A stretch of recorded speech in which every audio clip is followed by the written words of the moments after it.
Pernah nggak Anda mengalami situasi di mana seluruh hati dan pikiran dikelilingi sama pikiran negatif? Situasi tersebut biasanya terjadi saat ingin melakukan sesuatu yang belum pernah Anda lakukan sebelumnya. Misalnya nih ya, Anda minat mau bikin bisnis online, tapi justru pikiran negatif itu menguasai Anda. Misalnya kayak gini, saya mau jualan baju online, tapi takut gagal. Nggak usah macem-macem deh, nggak akan berhasil pasti. Udah banyak juga kok yang jualan baju online. Udah deh, ngapain sih ikut-ikutan jualan online? Banyak yang gagal kok. Dan pemikiran buruk lainnya terus bersarang di kepala Anda. Sering nggak sih pemikiran tersebut tuh muncul padahal Anda belum mulai jualan? Nggak jarang pemikiran tersebut tuh bisa bikin Anda bete, sebel, pusing sama pemikiran netting sendiri. Padahal sebenarnya bukan netting loh. Tapi 3 hal inilah yang sebenarnya Anda pikirkan. Yaitu, 1. Memikirkan kejadian di masa lalu. Anda bisa berpikir netting salah satunya karena mungkin memikirkan kejadian di masa lalu yang sebenarnya udah lewat. The past is in the past, you can change it. So all we have to do is learn from it. Kita memang nggak bisa merubah masa lalu, tapi kita bisa belajar kok dari masa lalu tersebut gimana caranya hal itu nggak kejadian untuk masa sekarang atau nanti. Contoh kasus kayak gini, mungkin dulu Anda pernah nyoba bisnis jualan token, pulsa, dan kuota, tapi gagal karena mungkin nggak fokus, makanya insecure duluan kalau mau mulai lagi buat terjun ke dunia bisnis. Padahal ya, kalau Anda cari tahu apa penyebab dari gagalnya bisnis Anda di masa lalu, Anda bisa loh mencoba untuk mencari solusi dan memperbaikinya untuk usaha di masa yang akan datang. Siapa tahu Anda tidak fokus saat menjalani bisnis tersebut, kurang respon kah, kurang berinteraksi dengan teman media sosial Anda, kurang promosi, dan masih banyak lagi penyebab lainnya. 2. Membandingkan diri Anda dengan orang lain.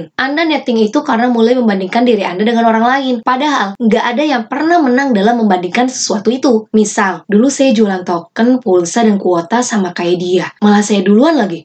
Tapi kenapa dia lebih berhasil? Sementara saya gagal. Lihat deh sekarang. Dia bisa ganti gadget baru dalam kurun waktu cepat lagi. Contoh percakapan untuk kasus ini adalah seperti ini. Gadgetnya baru lagi nih. Banyak duit pastinya ya.